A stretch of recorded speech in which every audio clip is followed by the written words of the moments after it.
Doctor TPSനെ അതിഥിയായി കിട്ടിയതിൽ ഞങ്ങൾക്ക് വലിയ സന്തോഷമുണ്ട്. ഒരുപാട് റേഞ്ചുള്ള ഒരു ദേശസ്നേഹിയായ രാഷ്ട്രനിർമ്മാണ പ്രവർത്തകൻ എന്ന് വിളിക്കാനാണ് എനിക്ക് അങ്ങനെ ഇഷ്ടം. അങ്ങ് രാഷ്ട്രരക്ഷയ്ക്ക് വേണ്ടി നേരിട്ടുള്ള പ്രവർത്തനങ്ങളുണ്ട്, വിദ്യാഭ്യാസ പ്രവർത്തനം, ഈ ശാസ്ത്രീയമായ വലിയ ഗവേഷണ പ്രവർത്തനങ്ങൾ, പല തലങ്ങളിൽ രാജ്യത്തെ സേവിച്ചുകൊണ്ടിരിക്കുന്ന ഒരു ജനസേവകനാണ്, അല്ലെങ്കിൽ രാഷ്ട്രസേവകനാണ്. എനിക്ക് ഇന്ന് അങ്ങയോട് ആദ്യം സംസാരിക്കാൻ തോന്നുന്ന ഒരു വിഷയം, അങ്ങ് കാർഗിൽ വാറിൻ്റെ ഡിസൈൻ തയ്യാറാക്കിയ പ്രധാനപ്പെട്ട, അന്ന് പ്രധാനമന്ത്രി മൻമോഹൻ സിംഗിൻ്റെ കൂടെ രാജ്യത്തിന് വേണ്ടി പ്രവർത്തിച്ച ഒരാളെന്ന നിലയിൽ നമ്മളിപ്പോൾ ഈ നല്ല സമയത്താണെന്ന്, കഴിഞ്ഞ ദിവസമായിരുന്നു കാർഗിൽ വിജയദിനം, എനിക്ക് തോന്നുന്നത് ജൂലൈ 26 അല്ലേ, രാജ്യമൊട്ടാകെ വലിയ ആഘോഷങ്ങൾ നടക്കുകയുണ്ടായി. സാറിനെ പോലെ ആത്മീയവും ശാസ്ത്രീയവും ഒക്കെയായ ഒരു ദാർശനിക ചിന്ത കൂടിയുള്ള സയൻറ്റിസ്റ്റ് എന്ന നിലയിൽ എനിക്ക് ചോദിക്കാനുള്ള ആദ്യത്തെ കാര്യം, എന്താണ് ഈ ഇൻഡോ പാക് കോൺഫ്ലിക്റ്റിൻ്റെ മനഃശാസ്ത്ര അടിത്തറ എന്താണ്, അതിൻ്റെ രാഷ്ട്രീയമായ ഭാവി എന്താണ്? സാറിന് പരമാവധി പബ്ലിക്കിനെ അറിയാനും കൂടി വളരെ താല്പര്യമുള്ള വിഷയമാണത്. നമ്മൾ ഡയറക്റ്റായിട്ട് വാറുമായിട്ട് ബന്ധമൊന്നുമില്ലെങ്കിലും അതിനുള്ള ഇൻപുട്സ് കൊടുക്കുക, സ്ട്രാറ്റജിക് അനാലിസിസ് എന്നാണ് പറയാം. സ്ട്രാറ്റജിക് അനലിസ്റ്റാണ് എന്ന് വേണമെങ്കിൽ പറയാം. അപ്പോൾ അതിൽ വ്യത്യസ്തമായ സ്ട്രാറ്റജി ഉണ്ട്. ഓരോ മറ്റേ രാജ്യങ്ങളുമായിട്ട് നമ്മൾ സ്പൈ ചെയ്യുമല്ലോ. എല്ലാവരും ചെയ്യും. നമ്മുടെ റോ ആണ് രാജ്യരക്ഷയ്ക്ക് വേണ്ടി നമ്മൾ ചെയ്യും, നമ്മുടെ രാജ്യരക്ഷയ്ക്ക് അത്യാവശ്യമായിട്ട് വേണ്ടതാണ്. അപ്പോൾ അത് വ്യത്യസ്തമായ തലത്തിൽ ചെയ്യാം. ഒന്ന് ഇലക്ട്രോണിക്, ടെലിഫോൺ കോളുകളുണ്ടോ, ഇൻ്റർനെറ്റ് ഉപയോഗിക്കുന്നുണ്ടോ എന്നൊക്കെ അറിയാം. പിന്നെ ഫിസിക്കലായിട്ട് ആൾക്കാരെ അയക്കും, മനുഷ്യന്മാരെ പല വേഷത്തിലും അയക്കും. സാഹസികമായിട്ടാണ് നമ്മൾ സാധാരണയുള്ളതാണ്. അപ്പോൾ അതിനെ ഇൻ്റലിജൻസ് വെച്ചിട്ട് നമ്മൾ ഡെയിലി മോണിറ്റർ ചെയ്യും. ഇപ്പോൾ ഡൽഹിയിൽ വന്നിറങ്ങുന്ന ഓരോ യാത്രക്കാരനെയും, അമേരിക്കയിൽ നിന്ന് വരുന്നതായാലും ജർമ്മനിയിൽ നിന്ന് വരുന്നതായാലും, അയാളുടെ ഒറിജിൻ എന്താണ്, അയാളുടെ പാസ്പോർട്ട് എന്താണ്, അവർ എന്തിനാണ് അവിടെ വരുന്നത്, ആരെയൊക്കെയാണ് മീറ്റ് ചെയ്യുന്നത്, ഇതൊക്കെ സ്പൈ ചെയ്യും. അത് ഇറസ്പെക്റ്റീവ് ഓഫ് നമ്മൾ വിചാരിക്കുന്ന ഹൈഫൈ ആൾക്കാരൊന്നും ആവണമെന്നില്ല. അവർ എത്ര പ്രാവശ്യം എവിടെയൊക്കെ പോകുന്നുണ്ട്. ഇപ്പം ഡൽഹിയിൽ നിന്ന് വന്നിട്ട് അങ്ങനെ വരുന്നവരൊക്കെ നമുക്ക് പെട്ടെന്ന് കണ്ടുപിടിക്കാനും ബുദ്ധിമുട്ടൊന്നുമില്ല. ഇപ്പോൾ ഒരു ടാക്സി പിടിച്ചിട്ട് കാനോട്ട് പ്ലേസിലേക്ക് ഒരു 4 പ്രാവശ്യം റൗണ്ട് അടിക്കുന്ന ആൾക്കാർ പോലും ഉണ്ട്. അവരെന്തിനാണ് 4 പ്രാവശ്യം റൗണ്ട് അടിച്ചത് അതുപോലും നമ്മൾ അക്രോസ് ദ ടേബിൾ ഡിസ്കസ് ചെയ്യാറുണ്ട്. അങ്ങനെ അനലൈസ് ചെയ്യും. അത് മാനുവലായിട്ട്, പിന്നെ ഇലക്ട്രോണിക് ആയിട്ട്.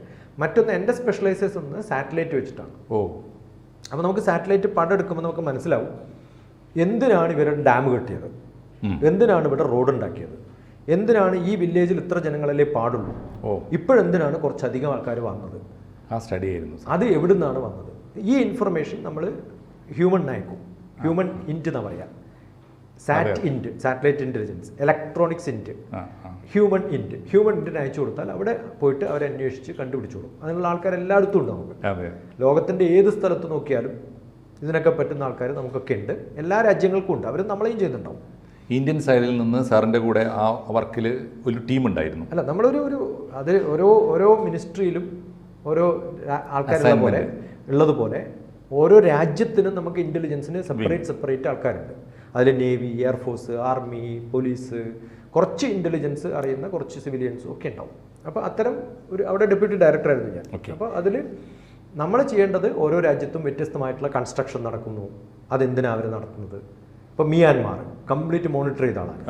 അപ്പോൾ അവർ പണ്ടുണ്ടായിരുന്ന ക്യാപിറ്റൽ സിറ്റി പുതിയ സ്ഥലത്തേക്ക് മാറ്റുകയാണ്. പക്ഷെ നമുക്ക് ആവശ്യം എന്തിനാണ് ഇവർ ക്യാപിറ്റൽ സിറ്റി മാറ്റുന്നത് എന്ന് പഠിക്കുകയാണ്.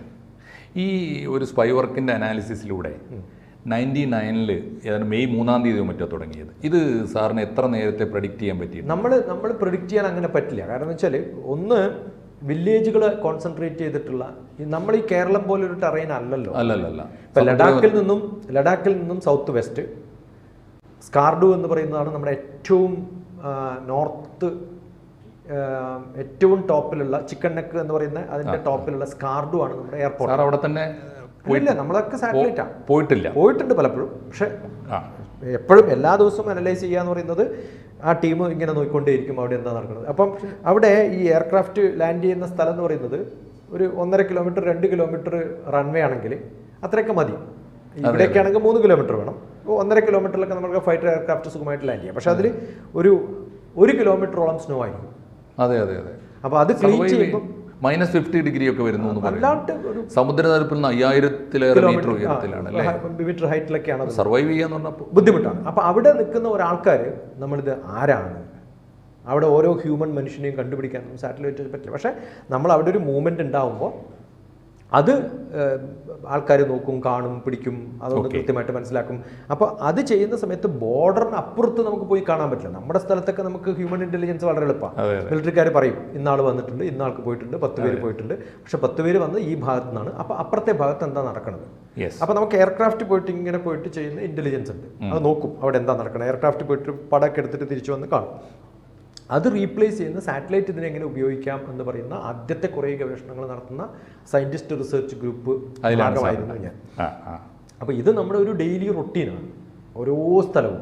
അപ്പോൾ ഇത് പ്രത്യേകിച്ച് ഒരു യുദ്ധം വരുമ്പോഴേ നമ്മൾ അറിയുള്ളൂ. അതെ അതെ തീർച്ചയായും. അല്ലെങ്കിൽ ആ യുദ്ധം എന്ന് പറയുന്നത് അവിടെ ഇൻഫിൽട്രേറ്റ് ആയിട്ടുള്ള ആൾക്കാരെ നമ്മൾ ഫൈറ്റ് ചെയ്തിട്ടുള്ളൂ, യുദ്ധമായിട്ടില്ല. അത് ഇല്ല ഇല്ല, അവരെ നമ്മൾ കൊല്ലുന്നതാണല്ലോ നമ്മുടെ ഏറ്റവും വലിയ, അവരുടെ ഭാഗത്ത് പോയിട്ടല്ല നമ്മൾ ചെയ്തത്. ഇതിന് പ്രശ്നം എന്താ വെച്ചാൽ, ഒന്ന് ഒരു ബോർഡർ, അത് international border, line of control, ceasefire line, no man's land, ആർക്കും വേണ്ടാത്തൊരു സ്ഥലമുണ്ട്. അതിലും പെടില്ല ഇതിനും പെടില്ല. നമ്മളും ക്ലെയിം ചെയ്യുന്നില്ല, അവരും ക്ലെയിം ചെയ്തില്ല. ഇന്ത്യയുടെ അല്ല, പാകിസ്ഥാന്റെ അല്ല, അത് നോ മാൻസ് ലാൻഡ്. അവരുടെ മാപ്പ് നോക്കിയാലുള്ള ഇന്ത്യൻ മാപ്പ് അല്ല. നമ്മളിപ്പോൾ വരയ്ക്കുന്ന ആ മാപ്പിന്റെ മുകളിൽ ഇങ്ങനെ ഒരു കൊത വരയ്ക്കും. അവർ ഇത് കംപ്ലീറ്റ് കട്ട് ചെയ്തിട്ടാണ് വരച്ചിരിക്കുന്നത്. എന്തിനാണിത് എന്ന് ചോദിച്ചാൽ, ആ സ്ഥലം പാകിസ്ഥാനിലാണെങ്കിൽ പാകിസ്ഥാനും ചൈനയും ബംഗ്ലാദേശും ഇതൊക്കെ കണക്ട് ചെയ്യാൻ വളരെ എളുപ്പമാണ്. നമ്മളാണ് അതിന് തടസ്സം നിൽക്കുന്നത്. നമ്മളിപ്പോൾ പറയുന്നത് പാകിസ്ഥാൻ ഒക്യുപ്പൈഡ് കാശ്മീരാണ് പ്രശ്നം എന്നാണ്. അതുപോലെ ഇപ്പുറത്തെ ഈ ഒരു മൊനയാണ് പാകിസ്ഥാൻ ഒക്യുപ്പൈഡ് എങ്കിൽ ഇപ്പുറത്തെ മൊന ചൈന ഒക്യുപ്പൈഡ് ആണ്. ഒരു ചൈന ഒക്യുപ്പൈഡ് ഇന്ത്യയുണ്ട്. അത് പലപ്പോഴും നമ്മൾ പറയാറില്ല. അത് നമ്മൾ ചൈന ഒക്യുപ്പൈഡ് കാശ്മീർ എന്ന് പറയരുത്, ആ വാക്ക് തന്നെ തെറ്റാന്നായി പറയാം. China occupied India, Pakistan occupied India എന്ന് പറയണം. കാരണം ഇന്ത്യയുടെ ഭാഗമാണല്ലോ. അപ്പോഴല്ലേ നമുക്കൊരു ഫീലിംഗ് വരും. കാശ്മീരാണിപ്പോൾ എനിക്ക് എന്താ പ്രശ്നം എന്നാലും. അപ്പം എന്താണ് ഇത് കൊടുത്ത? വലിയ ഫർട്ടൈൽ ആയിട്ടുള്ള ലാൻഡ് അല്ല, ഫാക്ടറികളില്ല, കൃഷിയില്ല, കുറച്ച് മനുഷ്യന്മാർ അവിടെയൊക്കെ നിൽക്കുന്നു, ആകെ സ്നോ ആണ്. ഇത് ആക്ച്വലി ലഡാക്ക് അല്ലേ? ലഡാക്ക് കാശ്മീർ ഡിവൈഡ് ചെയ്യുന്ന ആ സ്ഥലത്തിന് തൊട്ടടുത്താണ് കാർഗിൽ. അപ്പൊ അന്ന് തന്നെ അതിൽ ഒരു ചൈനീസ് റോൾ ഉണ്ടോ? ഇല്ല, ഇവർക്ക് ഈ മൂല ചൈനയും ആ മൂല ആക്സിയാച്ചൻ എന്ന് പറയുന്ന ആക്സിയാച്ചൻ എന്ന് പറയുന്ന നമ്മുടെ ഭാഗത്തുള്ള നമ്മുടെ ഭാഗം അതുപോലെ റീക്രിയേറ്റ് ചെയ്തിട്ട് മിലിറ്ററിക്കാർക്ക് ട്രെയിനിങ് കൊടുക്കുന്ന സെന്റർ പോലും ചൈനയിലുണ്ട്. കാരണം ആ യുദ്ധം വരുന്നൊരു കാലത്ത് ഇവിടെ എങ്ങനെ നമ്മൾ എഫക്റ്റീവായിട്ട് യൂസ് ചെയ്യണം എന്നുള്ളതിന് അതിനെ റീക്രിയേറ്റ് ചെയ്തിട്ടുള്ള മോഡൽ ഉണ്ടാക്കിയിട്ടുണ്ട് ചൈനക്കാർ. അതുപോലെ കണ്ടുപിടിച്ചു നമ്മൾ. അതെ, ഉത്തരവാദപ്പെട്ട ആളെന്ന നിലയിൽ ഈ കൃത്യമായ ചിത്രം ഇന്ത്യ ഗവൺമെന്റിന് കൊടുത്തിട്ടും ഇപ്പോഴും നമ്മൾ കാർഗിൽ എന്ന് പറയുമ്പോൾ പാകിസ്ഥാൻ മാത്രം മെൻഷൻ ചെയ്യപ്പെടുന്നതും അല്ല. അതെന്തുകൊണ്ടാണെന്ന് വെച്ചാൽ നമ്മളിപ്പോൾ ചൈന എന്ന് പറയുന്നത് അതിനേക്കാളും ബുദ്ധിമുട്ട് ചൈന ഉണ്ടാക്കുന്ന കുറേ സ്ഥലമുണ്ട് നമുക്ക്. അരുണാചൽ പ്രദേശിലൊക്കെ നമ്മളൊരു കല്ലിന്റെ മുകളിൽ ചൈന നേരിട്ട് കല്ലങ്ങോട്ട് തള്ളിവിടും. അപ്പൊ അത് ഉരുണ്ട് പോകുന്നത് ചൈനയായല്ലോ. അത് ശരി. അതുപോലെ നമ്മുടെ ഗ്രാമങ്ങൾക്കും നഗരങ്ങൾക്കും ഒക്കെ പേര് കൊടുക്കുന്ന ചൈനീസിലാണ്. അത് ഇത് ചെയ്യാ, കല്ലിന്റെ മുകളിൽ പേരെഴുതിയിട്ട് അങ്ങോട്ട് തള്ളിയിട്ട് കഴിഞ്ഞാൽ അത് ചൈനയിലുള്ള ഒരു സ്ഥലമായിട്ട് മാറും. അങ്ങനെ വരുമ്പോൾ സാർ, ഈ കാർഗിൽ വാർ നമ്മുടെ 4th മെയിൻ വാർ ആയിരുന്നല്ലോ ബിറ്റ്വീൻ ഇന്ത്യ ആൻഡ് പാകിസ്ഥാൻ. ഈ ഇനിയും ഇപ്പോൾ സത്യത്തിൽ അതിൽ നമ്മൾ വിൻ ചെയ്യാനുണ്ടായത്. എല്ലാ യുദ്ധങ്ങളിലും നമ്മൾ ജയിച്ചിട്ടുണ്ട്. പക്ഷേ ഇപ്പോഴും ഇത് തുടരുന്നതിൻ്റെ പിന്നിൽ ഇനിയും അത് എന്തുകൊണ്ടാണെന്ന് വെച്ചാൽ നമ്മൾ മിക്കവാറും ഇവരുടെയൊക്കെ കസിൻ ബ്രദേഴ്സ് അപ്പുറത്താണ്. അവരുടെയൊക്കെ കസിൻ ബ്രദേഴ്സ് ഇപ്പുറത്ത്. ബ്ലഡ് റിലേഷനാണ് ഇതിൻ്റെ. നമ്മളിപ്പോൾ ഒരു ഉദാഹരണം പറഞ്ഞാൽ മൻമോഹൻ സിംഗിന് പാകിസ്ഥാനുമായിട്ട് നല്ല ബന്ധമുണ്ട്. കാരണം അദ്ദേഹത്തിൻ്റെ പഴയ കുടുംബം, അദ്വാനിക്ക് അവിടെയുണ്ട്. നമ്മുടെ പഴയ നേതാക്കന്മാർ ആര് നോക്കിയാലും വേരുകൾ അവിടെയുണ്ട്, അവരുടെയൊക്കെ വേരുകൾ അവിടെയുണ്ട്. അപ്പം നമ്മൾ എൻ്റെ കുടുംബവും അടുത്ത കുടുംബവും തമ്മിൽ അടിപിടി കൂടുമ്പോൾ എൻ്റെ കസിൻസാണ് അവിടെ താമസിക്കുന്നുണ്ടെങ്കിൽ നമ്മൾ അവരെ കൊല്ലാൻ പറ്റുന്നില്ല. അല്ലെങ്കിൽ പട്ടേൽ പറഞ്ഞ പോലെ ഗിവ് മീ 2 days, പാകിസ്ഥാൻ അങ്ങനെ എന്നെ എടുത്തിട്ട് അറബിക്കടലിടാന്ന് പറഞ്ഞിട്ടുള്ള അത്രയും നമുക്ക് തൻ്റെ ഇടവും കഴിവുണ്ട്, ശേഷിയുണ്ട്. അത് നമ്മളെ സപ്പോർട്ട് ചെയ്യുന്ന കുറേ രാജ്യങ്ങളും ഉണ്ടാവും. നമ്മളിപ്പോഴും ഈ ഇന്റർനാഷണൽ റിലേഷനിൽ പോലും ഒരു മാനവികമായ ഒരു സാഹോദര്യം സൂക്ഷിക്കുന്നത് കൊണ്ടാണ് നമ്മളത് ചെയ്യുന്നത്. അത് ഇന്ത്യൻ കൾച്ചറിന്റെ ഒരു മഹത്വം കൂടിയാണ്. പിന്നെ നമ്മൾ ഇനിയിപ്പം ഒരു വിചാരിക്കാം, നമുക്ക് വലിയ ഫെർട്ടൈൽ ആയിട്ടുള്ള ലാൻഡ് അല്ല, വലിയ പ്രത്യേകതയൊന്നുമില്ല, അങ്ങോട്ട് വിട്ടുകൊടുക്കാൻ വിചാരിക്കാം. പക്ഷെ ഇതെന്താ പ്രശ്നം എന്ന് വെച്ചാൽ ഈ കുഷ്ഠരോഗം പോലെയാണ്. ഇവിടുന്ന് അങ്ങോട്ട് വിട്ടുകൊടുത്താൽ അടുത്തതിൽ സ്പ്രെഡ്. ഒട്ടകത്തിന് ഇരിക്കാൻ ഇടം കൊടുത്തു. നമ്മളിപ്പോൾ അത് കൊടുത്തു കഴിഞ്ഞാൽ പിന്നെ അതിന് താഴെ, പിന്നെ അതിന് താഴെ. കാരണം വിശ്വസിക്കാൻ പറ്റില്ല ഇവരെ.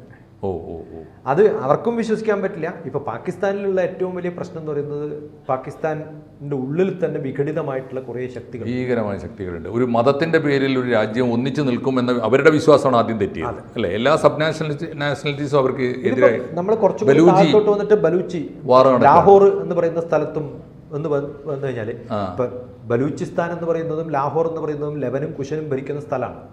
ഓ, നമ്മുടെയാണ് ശരിക്കും പറഞ്ഞ ഇന്ത്യൻ ഹാർട്ടാണ്. അവിടെയുള്ള യങ് ആൾക്കാർ, എഴുത്തുകാർ, ഞാനുമായിട്ട് ചില സമ്പർക്കത്തിൽ ഡിസ്കഷൻസ് ഒക്കെ നടത്തിയിട്ടുള്ള അവരുടെ എഴുത്തുമായിട്ട് ബന്ധപ്പെട്ടിട്ടുള്ളത്. ആ സമയത്ത് ഞാൻ വെറുതെ ചോദിച്ചിട്ടുണ്ട്, ലാഹോർ മോനെ, do you know the story of Lahore എന്ന് പറയുമ്പോൾ ഓ രാമ ലവാസ്, ഇമ്മീഡിയറ്റ് ലവകുശന്മാരുടെ നാടാണ് ലാഹോറും ഓ സറ്റ്ലജും ഒക്കെ. അപ്പൊ ഇത് ആ ഒരു ഗ്രൂപ്പിന് ഇപ്പോഴും ഇന്ത്യ എന്ന് പറയുന്നത് വലിയൊരു ആഗ്രഹം. നമ്മുടെ തക്ഷശില, അതെ അതെ, നമ്മുടെ കൾച്ചറൊക്കെ അവിടെയാണ് അല്ലേ? സിന്ധ് അല്ലേ എല്ലാം. ഓക്കെ, അങ്ങനെ ഇപ്പോഴും ആഗ്രഹമുണ്ട് ഇന്ത്യയായിട്ട് ചേരണമെന്ന്. അപ്പൊ താല്പര്യമുണ്ട് ആ ഭാഗത്തുള്ളവർ, ബലൂചിസ്ഥാൻകാർക്ക് ഏറ്റവും ഇഷ്ടപ്പെട്ടത് ചിലപ്പോൾ ഇന്ത്യയാവും. കഴിഞ്ഞ ദിവസം സാർ ഒരു വാർത്ത കണ്ടോ? ഞങ്ങളത് ചെയ്തിരുന്നു. എന്ന് വെച്ചാൽ കറാച്ചിയിൽ രാമായണ നാടകം അരങ്ങേറുന്നു ഈ കാലത്ത് സാർ. നമ്മുടെ ഈ പഹൽഗാം ആക്രമണം നടക്കുകയും ഓപ്പറേഷൻ സിന്ദൂർ ഒരു ഭാഗത്ത് നടക്കുകയും ചെയ്യുമ്പോൾ അവിടുത്തെ കലാകാരന്മാർ അല്ല, പക്ഷെ നമുക്ക് ഈ ഇന്റർനെറ്റിൽ വരുന്ന എല്ലാം പൂർണ്ണമായിട്ട് വിശ്വസിക്കരുത്. ആണോ? ആദ്യമായിട്ട് അത് അറിയേണ്ടത് അല്ല, ഇത് ഇന്റർനെറ്റ് എന്ന് പറയുന്നത് ഇഷ്ടം പോലെ ഫേക്കുകൾ. അത് നമ്മൾ അതിന്റെ ക്ലാരിറ്റിയോട് കൂടി, അടുത്ത കാലത്ത് ആരോ എന്തോ അയച്ചു തന്നു, ഞാൻ ഉടനെ തന്നെ ഞാനൊക്കെ തിരിച്ചയച്ചു, ഫേക്ക് ആണെന്നല്ലേ സാറിനത്. പക്ഷേ പെട്ടെന്ന് നമുക്ക് എല്ലാം അറിയാലോ, കൃത്യമായിട്ട് കണ്ടുപിടിക്കാനുള്ള മാർഗ്ഗങ്ങളുണ്ട്. നമ്മൾ വേവലാതിപ്പെട്ട കാര്യം. ഇപ്പോൾ ഈ ഓപ്പറേഷൻ സിന്ദൂറിന് ശേഷം, ഇപ്പോൾ എനിക്ക് തോന്നുന്നു സാറ് നേരിട്ടിടപെട്ട കാർഗിൽ ഇഷ്യൂവിന് ശേഷം വന്ന പ്രധാനപ്പെട്ട ഒരു ഓപ്പറേഷനാണല്ലോ ഓപ്പറേഷൻ സിന്ദൂർ. ഇങ്ങനെയാണെങ്കിൽ ഈ ഒരു തലമുറകൾ, രക്തബന്ധമുള്ള തലമുറകൾക്ക് ശേഷം, ഇപ്പോൾ 80 അല്ലേ, ഓൾമോസ്റ്റ് 78 ഇയേഴ്സ് ആയില്ല, അതിനുശേഷവും ഈ ഒരു എന്താ പറയുക നിസ്സഹായ അവസ്ഥ, സഹോദരങ്ങളെ കൊലപ്പെടുത്തേണ്ടി വരുന്ന ഒരു കുരുക്ഷേത്ര മനസ്സ് നമുക്ക് ഇനിയും തുടരേണ്ടി വരുമോ? അല്ല, എനിക്ക് തോന്നുന്നു ഒരു ജനറേഷൻ എന്ന് പറയുന്നത് പണ്ട് 20 വർഷമാണ്. 20 വർഷമാണ് ജനറേഷൻ. അപ്പോൾ ഒരു 7 ജനറേഷൻ, 7 തലമുറ എന്നാണ് പണ്ട് പറയാം. അപ്പോൾ 7 തലമുറ എന്ന് പറയുമ്പോൾ ഇപ്പോൾ ജനറേഷൻ്റെ ഗ്യാപ്പ് കുറഞ്ഞു വന്നു. അപ്പോൾ 70 വർഷം എന്ന് പറയുന്ന സമയത്തേക്ക് നമ്മുടെ ഒരു സ്റ്റാറ്റിസ്റ്റിക്സും ലോകവും ഒക്കെ മാറും. പണ്ട് 20 വർഷമായിരുന്നു ഒരു ജനറേഷൻ, ഇപ്പോൾ 10 വർഷം. അപ്പോൾ 7 ജനറേഷൻ എന്ന് പറയുന്നത് 3 ജനറേഷൻ അപ്പുറത്തും 3 ജനറേഷൻ ഇപ്പുറത്തും ഞാൻ ജനിക്കുന്നതും. ഈ കാലം കഴിയുമ്പോഴത്തേക്ക് നമുക്ക് മാറും. തീർച്ചയായിട്ടും പ്രീ ഇൻഡിപെൻഡൻസ് ജനിച്ചിട്ടുള്ള ഒരാളും ഇനിയുള്ള കാലത്ത് ഉണ്ടാവില്ല. അവർക്ക് ഈ പഴയ ജനറേഷനുമായിട്ടുള്ള ഒരു ടച്ച് പറഞ്ഞ ഒരു 150 കൊല്ലമെങ്കിലും നമ്മൾ അല്ലേ, ഇനി അത് വേണ്ടി വരില്ല. കാരണം ഇപ്പൊ ഫാസ്റ്റായിട്ട് മൂവ് ചെയ്യുന്നതുകൊണ്ട് തീരും. എനിക്ക് തോന്നുന്നു ഈ ഒരു മോദി എറ എന്ന് പറയുന്നത് വലിയ മാറ്റത്തിന്റെ കാലമാണ്. തീർച്ചയായിട്ടും. അപ്പോൾ ഈ കാലഘട്ടം മുതൽ ഇനി ഉണ്ടാകുന്ന പ്രശ്നങ്ങളൊക്കെ പെട്ടെന്ന് തീർക്കാൻ പറ്റും. കാരണം പാകിസ്ഥാന് അവർക്ക് തന്നെ അറിയാം അവർക്കൊന്നും ചെയ്യാൻ പറ്റില്ല. ഇപ്പം നമ്മൾ പേടിക്കേണ്ടത് പാകിസ്ഥാനെ മാത്രമല്ല, നമുക്ക് ചുറ്റുമുള്ള എല്ലാ ചെറിയ രാജ്യങ്ങളിലും കുറേ മ്യാൻമാർ പ്രശ്നത്തിലാണ്, ശ്രീലങ്ക പ്രശ്നത്തിലാണ്, ഭൂട്ടാനും ബർമ്മയും ബംഗ്ലാദേശ് പ്രശ്നത്തിലാണ്. നമുക്ക് ചുറ്റുമുള്ള എല്ലാവരും ദാരിദ്ര്യത്തിലാണെങ്കിൽ നമ്മൾ എത്രത്തോളം സെന്റ് അടിച്ചിട്ട് വീട് നന്നാക്കിയാലും പുറത്തുനിന്ന് ദുർഗന്ധം വന്നു കഴിഞ്ഞാൽ നമ്മൾ നാറും.